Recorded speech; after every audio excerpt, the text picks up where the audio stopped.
She smiles in every photo. She shows up to work early, stays late, never misses a deadline. Her friends call her the strong one. But at 2 a.m., she's lying awake, staring at the ceiling, wondering why she feels like she's drowning in a life that looks perfect from the outside. If this sounds familiar, you're not broken, and you're definitely not alone. Welcome back to Mind Patterns. Today, we're talking about something most people never see coming: high-functioning anxiety and silent depression. Here's the problem. When we think of anxiety, we picture panic attacks, shaking hands, someone who can't leave the house. And when we think of depression, we picture someone who can't get out of bed. But what about the person who does get out of bed, who does show up, who does smile, laugh, and function while falling apart on the inside? That's the version nobody talks about. And it's the version millions of people are living right now without even realizing it. In this video, we're going to break down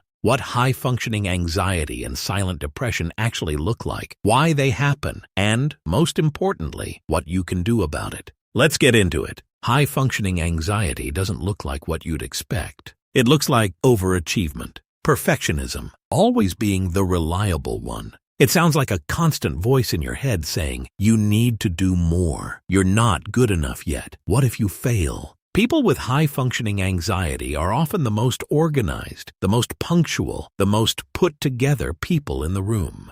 But underneath that, there's a storm. Racing thoughts before bed, a tight chest before meetings that don't even matter, overthinking a text message for 20 minutes before hitting send. They don't cancel plans. They show up anyway, exhausted, smiling through it. And here's the part that makes it so dangerous. Because they're functioning, nobody checks in on them. Not their friends, not their family, sometimes not even themselves. Now let's talk about silent depression. This isn't the depression we see in movies, someone crying, isolated, visibly sad. This is the depression that laughs at your jokes, that posts vacation pictures, that says "I'm fine" and actually sounds fine when they say it. Silent depression is waking up every day, feeling completely empty, going through the motions, and nobody noticing because you've gotten so good at hiding it. The warning signs are quiet. Losing interest in things you used to love, but pretending you're just busy. Feeling tired no matter how much you sleep. Smiling on the outside while feeling completely numb on the inside. Here's the myth we need to break right now. Depression doesn't always look like sadness. Sometimes it looks like nothing at all. So why do so many people experience this, quietly, invisibly? First, social conditioning.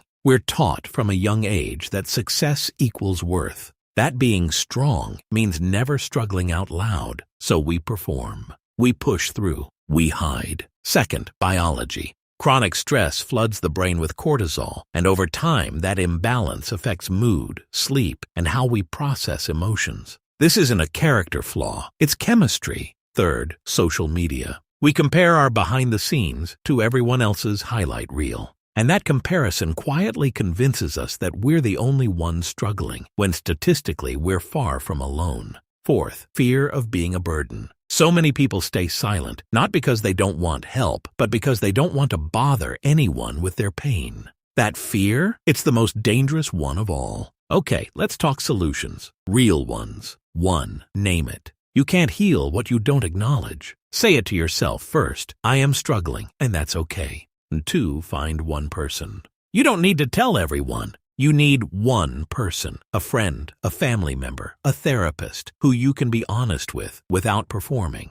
3. Schedule no performance time. 10 minutes a day where you don't have to be productive, impressive, or okay. Just exist. 4. Watch your inner voice. If you wouldn't say it to a friend, don't say it to yourself. Self-talk shapes mental health more than people realize. 5. Professional help is not weakness. A therapist is not for broken people. A therapist is a tool, the same way a coach helps an athlete. Using one means you're taking your mental health seriously. 6. Rest without guilt. You are not a machine. Rest is not laziness, it's maintenance. And you deserve maintenance too. If you watched this video and thought, "Wait, that's me," I want you to know something. You are not weak. You are not dramatic. You are not too sensitive. You've just been carrying something heavy while making it look light. And that takes more strength than anyone gives you credit for. You don't have to keep proving you're okay. You're allowed to just be. If this video hit close to home, do 3 things for me.